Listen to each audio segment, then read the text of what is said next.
காரியமாக நீங்கள் மாற்றிக்கொள்ளணும். அப்போ தான் அவருடைய பூரணமான பலனை உங்களால் பெற முடியும். ஆபத்து நேரத்தில் என்னை நோக்கி கூப்பிடு, நான் உனக்கு உத்தரவு கொடுப்பேன், நான் உன்னை விடுதலை ஆக்குவேன்ற வசனத்தை மாத்திரம் பிடிச்சிக்கின்னு ஆபத்தில் கூப்பிட சொல்லிக்கிறாரு. ஆபத்தில் கூப்பிட்டா போதும், ஆபத்து ஆண்டவர் வருவார். ஏசு கிறிஸ்து ஆம்புலன்ஸ் மாதிரி வச்சுக்கூடாது, ஆபத்தில் மட்டும் கூப்பிடுறது 108 மாதிரி. வயிற்று வலி ஆண்டவரே, தலைவலி ஆண்டவரே, கால் வலி ஆண்டவரே, இதெல்லாம் ஆண்டவர். உங்களுக்கு 108 ஆண்டவர். அவங்களுக்குலாம் 108 உடம்பு முடியலாத ஆண்டவரே. மீதி நேரத்தில் எங்கே போயிட்டீங்க? மீதி நேரத்தில் என்னம்மா பண்ணிட்டு இருந்த? மீதி நேரத்தில் எங்கே போயிருந்த? நல்லா இருக்கும்போது என்ன தேடினியா? வேதத்தை வாசிச்சியா? என்னுடைய பிரமாணங்களின்படி நடந்தியா? இல்லை. எனக்கு எப்படியாவது உதவி பண்ணுங்க 108 ஆண்டவரே.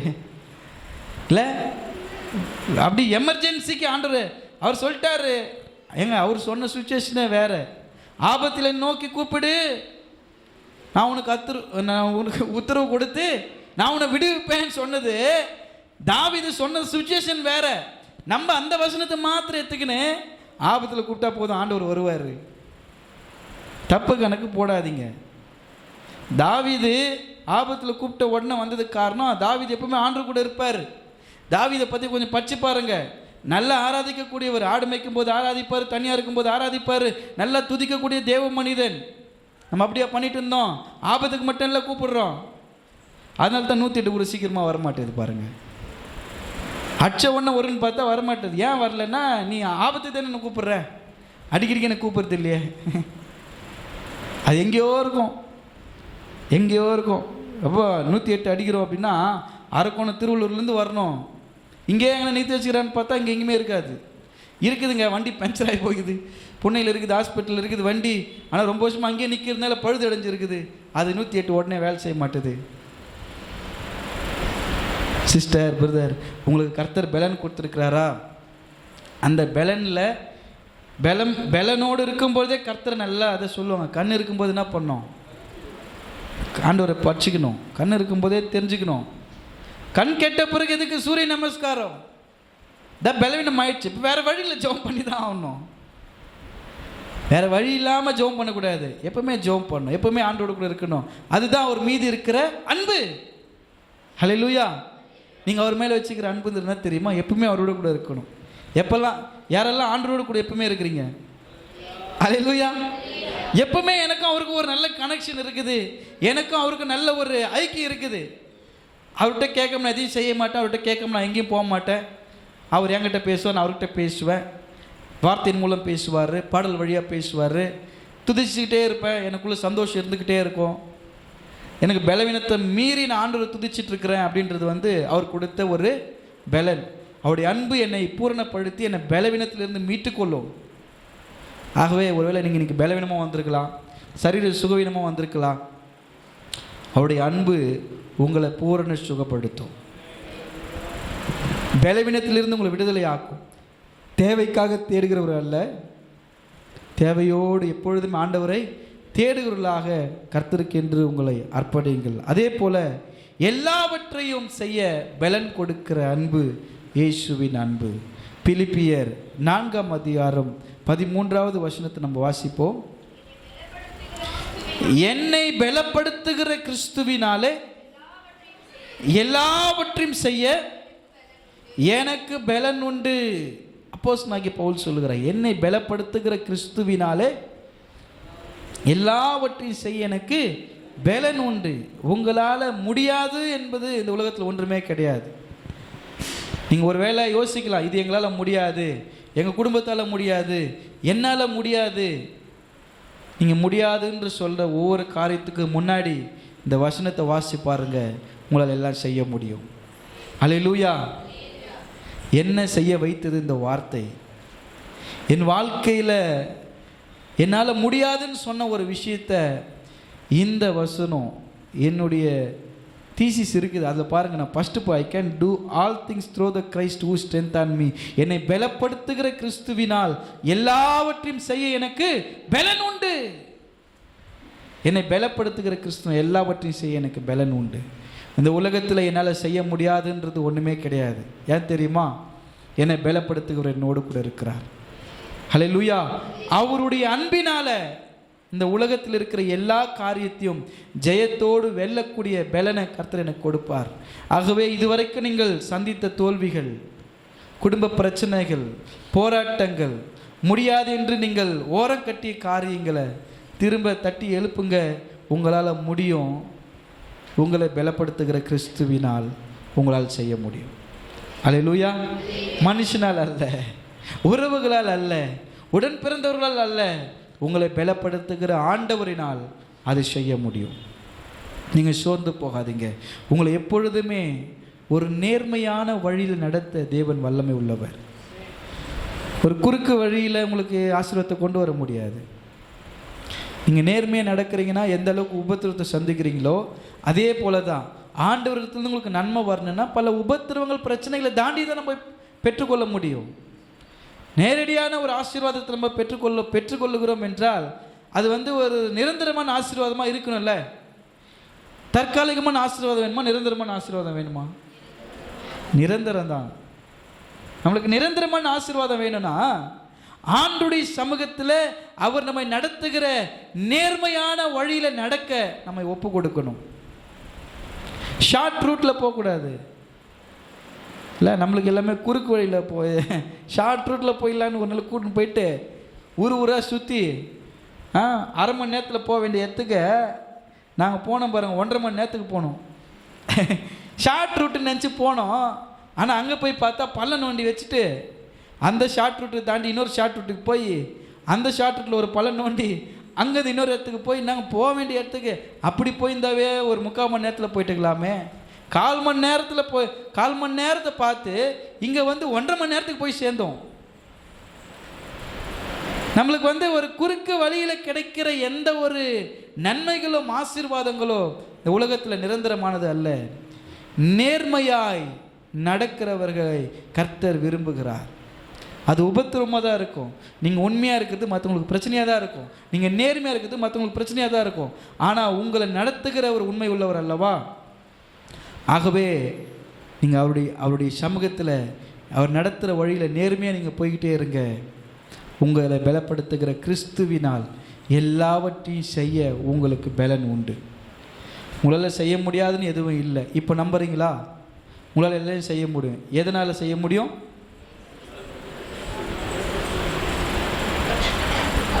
எதனால் சத்தம் வருதா சொல்லுங்க.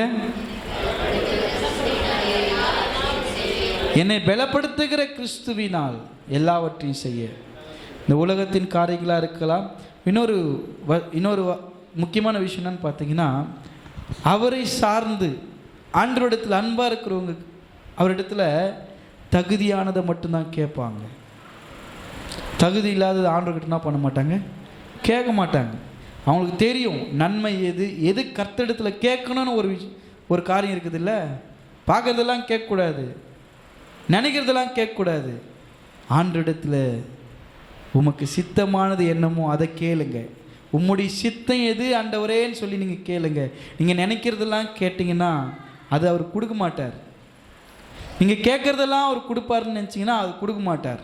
அவருக்கு நீங்கள் என்ன பண்ணாலுமே, எவ்வளோ முட்டி மோதினாலுமே அவர் சித்தமானது தான் உங்களுக்கு கொடுப்பார். அல்லேலூயா. அதனால நம்ம கேட்கும் போதே தம்பி அமுச்சிட்டாரு, டைம் ஆகுது, பாருங்க. நீங்கள் கேட்குறது அவருடைய சித்தத்தின்படியே கேட்டிங்கன்னா அவர் உங்களுக்கு நிறைவாக கொடுப்பார். இந்த உலகத்தில் நம்ம எதெல்லாம் கேட்குறோம், சின்ன சின்ன விஷயம்லாம் போய் அவர்கிட்ட கேட்கக்கூடாது. ஆண்டு இந்த ஐஸ்கிரீம் சாப்பிட்ணும், இந்த இடத்துக்கு என்ன டூருக்கு கூட்டின்னு போனோம், இதுக்காக அவர்கிட்ட பேசுங்க. இதெல்லாம் நம்ம கேட்டு வாங்கிக்கலாம். நீங்கள் முக்கியமானது கேட்கணும். ஆவின் வரங்களை கேளுங்க, ஆவின் கனிகளை கேளுங்க, தகுதி உள்ளதை கட்டிடத்தில் கேளுங்க, உங்களுக்கு மேலானதை கேளுங்க, நல்ல அரசாங்க வேலையை கேளுங்க, நல்ல பதவி உயர்வுகளை கேளுங்க. ஆண்டவரிடத்தில் நீங்கள் கேட்க வேண்டியது இந்த சின்ன சின்ன விஷயத்தெல்லாம் கேட்டுவிட்டு பெரிய விஷயம் கேட்கறதுக்கு உங்களுக்கு தயக்கம் வந்துடும். ஐஸ்கிரீம் கேட்குறது, டூருக்கு கூட்டின்னு போக சொல்கிறது ஆண்டவர்கிட்ட, அவர் உங்கள் மனசில் அவர் என்ன சொல்கிறாருன்னா, நீங்கள் விருப்பப்படுறது நீங்கள் சொல்லாமல் அவருக்கு தெரியல. நான் வாயிலிருந்து சொல் பிறவாததுக்கு முன்னே அவருக்கு தெரியும். அது அவர் செய்வார். உங்கள் வாழ்க்கையின் துணையை கூட நீங்கள் எப்படி தான் கேட்கணும்? உங்களுடைய சித்தத்தின்படி எனக்கு கொடுங்க ஆண்டவரேன்னு கேட்கணும். நீங்கள் ஒன்று தேடி எடுத்துட்டு இதை கொடுங்க ஆண்டவரேன்னு கேட்கக்கூடாது. அது ரொம்ப தவறானது. அது கடைசியில் எங்கே போய் முடியும்னு எனக்கு தெரியாது. ஆண்டவருடைய சித்தத்தின்படி வாழ்க்கை துணையாக இருந்தாலும் உங்களுக்கு எந்த ஆசீர்வாதங்களாக இருந்தாலும் உங்கள் சித்தத்தின்படி நீர் விரும்புகிறபடி எனக்கு தாங்க ஆண்டவரேன்னு கேளுங்க. பெஸ்ட்டானது கொடுப்பார், நல்லது கொடுப்பார், விழாதபடிக்கு கொடுப்பார். நீங்கள் செலக்ட் பண்ணி கொண்டு வந்து இதுதான் கொடுக்கணும் ஆண்டவரே நீங்கள் கேட்டிங்கன்னா நீங்கள் அவருடைய விருப்பத்தை செய்யலை, உங்களுடைய விருப்பத்தை நிறைவேற்றுக்கிறீங்க. அவரை ஃபோர்ஸ் பண்ணுறீங்க. அவர் ஒன்றும் தரமாட்டலாம் சொல்ல மாட்டார், தந்துடுவார். அதெல்லாம் கிடைச்சிடும், ஒன்றும் இல்லை. நான் ஒன்று நீ தான் அனுபவிக்கணும், வேறு வழி கிடையாது. அவரெல்லாம் தலையிட மாட்டார். மாலாக்காக்கு சிரிப்பு வந்துச்சு. நம்ம அனுபவிச்சு தான் ஆகணும், வேறு வழி கிடையாது. நான் உனக்கு சூஸ் பண்ண, நீ தானே சூஸ் பண்ண. அப்போ வேறு மாதிரி இருந்தாங்க ஆண்டவர், இப்போ வேறு மாதிரி இருக்கிறாங்க. அப்படி தான் இருப்பாங்க. அதுக்கு தான் அப்பவே சொன்னேன் என் சித்தத்தை செய்யணும். இப்போ வேறு மாதிரி இருப்பாங்க, அப்புறம் வேறு மாதிரி இருப்பாங்க. 3 முச்சு போடுற வரைக்கும் தான். போட்ட பிறகு கர்த்தாவே சொல்லும் அடியேன் கேட்கிறேன். போட்டாச்சு இல்லை 3 முடிச்சு, நான் சொல்கிறத செஞ்சு தான் ஆகணும். இதுக்கப்புறம் எங்கே போயிட போகிற நீ? ஒன்றும் பண்ண முடியாது உன்னால். தேவ சித்தத்தின்படி கிடைக்கிறது உங்களை அப்படி பண்ணாது. நீங்கள் ஆணுடைய சித்தத்தின்படி கேளுங்க. பதவி, பணம், பொருள், இல்லை இந்த வரதட்சணை, இதையெல்லாம் பார்த்து தேவ சித்தம் இருக்குமான்னு பார்த்தீங்கன்னா இருக்காது. எனக்கு ஆண்டவருக்கு சித்தமான ஒரு பொண்ணை காட்டினார். அந்த பொண்ணு வீட்டில் ஒரு காரையும் ஒரு 20 சவர நகையும் போடுறாங்க. அது தேவ சித்தமாக இருக்குமா அப்படின்னு ஜெபம் பண்ணி பார்க்கணும். இல்லை 20 சவர நகைக்கு எங்கே போவாங்க, காருக்கு எங்கே போவாங்க? தேவ சித்தமா அது? அது சொல்லுவாங்க தேவ சித்தம். எனக்கு கர்த்தருக்கு சித்தம் இல்லைப்பா, நீ வேற எங்கன்னா போய் பொண்ணு பார்த்துக்கப்பான்றுவாங்க. தேவ சித்தத்தின்படி வருவருங்க அவருக்கு சித்தமானது இன்னமும் நீங்கள் என்ன பண்ணுறீங்கன்னு நாங்கள் இது பண்ணுங்கன்னு சொல்லவே மாட்டோம்னு சொல்லுவாங்க. எங்களுக்கு எதுவுமே வேணான்னு சொல்லுவாங்க. ஒரு கமிட்மெண்ட்டோட 10 சவரம் 15 சவரம் காரு வீடு சொத்து பத்துக்கு தான் பார்க்குறாங்கன்னா அவங்க எங்கே தேவ சித்தத்தின்படி செய்கிறாங்க? அவங்களுக்கு கடவுள் மேலே நம்பிக்கை இல்லாமல் தானே பொண்ணும் பொருளையும் தேர்ந்து அழிஞ்சுன்னுக்குறாங்க. கடவுள் நம்புறவங்க எதுவுமே எனக்கு வேணான்னு சொல்லிடுவான். உழைச்சி சம்பாதிக்கணும்னு நினைப்பேன். கர்த்தர் கொடுக்காம போயிட போகிற உங்கள் வாழ்க்கையில் கார் கொடுக்காம போயிட போகிறாரா, நகை கொடுக்காம போயிட போகிறா, வீடு கொடுக்காம போயிட போகிறார். நம்ம கணவன் மனைவியை இணைந்து வாழ்ந்து சம்பாதிக்கணும். அப்பா அம்மா அவர் பாவம் இங்கே வேலை செஞ்சு அவர்கிட்ட மொத்தம் பிடிக்கணும் போடக்கூடாது. போகிறதும் போகிறோம், அப்பாவை மொட்டை வச்சுட்டு போயிடலாம். அம்மா இருக்கிற இன்னும் 2 பேர் இருக்கிறாங்க 3 பேர் இருக்கிறாங்கம்மா, அவங்களுக்கு என்னென்னா நீ பண்ணிப்போ, எனக்கு பண்ணி அனுப்பிச்சிரு, தயவு செஞ்சு எனக்கு பண்ணி அனுப்பிச்சு, எனக்கு பண்ண வேண்டியதெல்லாம் பண்ணுறீ, நீ அதுக்கு என்ன பண்ணுறியோ பண்ணு, அதுக்கப்புறம் நான் பார்த்துக்கிறேன், இல்லை முடிஞ்ச நான் பண்ணுறேன், எனக்கு எல்லாம் ஆச்சு நான் பார்த்துக்கிறேன் விடணும். போச்சுன்னா திரும்ப வரவே வராது. ஏம்மா பண்ணுறேன்னு சொன்னேம்மா தங்கச்சிக்கு, நாங்களே எங்கள் காற்று அடிச்சுன்னுக்குது சொல்கிற வார்த்தைங்க. அவங்க இன்னும் வார்த்தை சொல்ல, நாங்களே காரியம் முடிஞ்சுன்னு இருக்கிறோம், நாங்களே இங்கே காற்று வச்சுன்னுக்கிறோம், நாங்களே இங்கே லாட்ரி அடிக்கிறோம்னு அருமையான வார்த்தைங்க பாருங்கள். இதெல்லாம் இவங்க சொல்லிட்டு போன வார்த்தை. நான் பண்ணி வைக்கிறேன், நானும் எங்கள் வீட்டுக்காரர் சேர்ந்து பண்ணி வைப்போம். நல்லா பண்ணி வச்சிங்க போங்க. அதனால் என் அன்பு சகோதரர்களே, பெற்றோர்களே, இவங்க பேச்செல்லாம் கேட்காதீங்க. தேவ சித்தம் என் பிள்ளைக்கு, என் மகளுக்கு, என் மகனுக்கு தேவ சித்தம். கர்த்தருக்கு பயந்து அவர் வழிகளில் நடக்கிற மகனை கொடுங்க. கர்த்தருக்கு பயந்து அவர் வழிகளில் நடக்கிற மகளை கொடுங்க. ஆண்டவர் எனக்கு ஜெபம் பண்ணுங்க. கார் கொடுக்குறவங்க, பங்களா கொடுக்குறவங்கள கேட்காதீங்க. குத்துட்டு கேஸ் போட்டு உங்ககிட்ட இருக்கிறத பிடிக்குவாங்க. அப்புறமா ஐயா தேவ சித்தத்தின்படி தான் கல்யாணம் பண்ணி வச்சுங்க, சர்ச்சில் தான் பண்ணுங்க, இப்படி ஆகி போச்சுன்னா நான் என்ன பண்ண முடியும்? நான் அவங்ககிட்ட பேரம் பேச சொன்னாங்க. அங்கே தேவ சித்தத்தின்படி நீங்கள் எதுவுமே செய்யவே இல்லையே, வரதட்சணை வாங்கிக்கினேன், ஏதோ ஒன்று தள்ளி விடணும்ல கல்யாணம் பண்ணி வச்சுக்கிறீங்க. சில பேர் ரொம்ப நாள் வெயிட் பண்ணுவாங்க. கல்யாணம் ஆகலன்னா ஏதோ ஒரு மாப்பிள்ளை கட்டி வச்சுருங்க, பார்த்துக்கலாம். கட்டி வச்சு 2 மாதம் 3 மாதத்தில் பிரச்சனை, வருஷங்கள் போட்டோம். நீங்கள் கவலைப்படாதீங்க. தேவ சித்தத்தின்படி ஆண்டவரிடத்தில் கேளுங்க. நடக்காம போவாது. திருமணம்ன்றது நடக்காம போயிட போகுது. கர்ப்பத்தின் கனி கர்த்தர் கொடுக்காம போயிட போறாரு. அங்கலாய்த்து ஓடக்கூடாது. அவருடைய சித்தத்தின்படி, அவருடைய விருப்பத்தின்படி, ஆண்டவரே உம்முடைய சித்தம் என் வாழ்க்கையில் நடக்கணும்.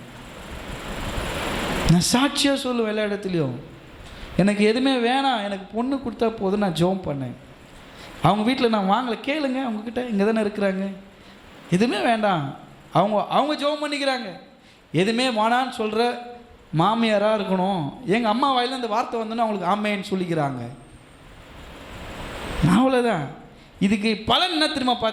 பலன் என்னன்னு பார்த்தீங்கன்னா, எங்கள் வீட்டுக்கு வந்த மாப்பிள்ளை, எங்கள் சாரா வீட்டுக்காரு, எங்கள் தங்கச்சி ஹஸ்பண்ட் சொன்னார், எங்களுக்கு எதுவுமே வேணாம்.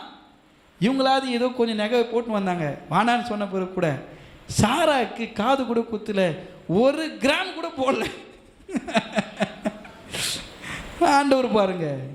எதுக்காக சொல்கிறேன்னா, தேவ சித்தன்றதுன்னா தெரியுமா, அவங்க வாழ்க்கையில் சமாதானமாக இருக்கிறாங்க, அவங்க வாழ்க்கையில் சந்தோஷமாக இருக்கிறாங்க, கர்த்தருக்காக நிறைவாக ஊழியம் செய்கிறாங்க.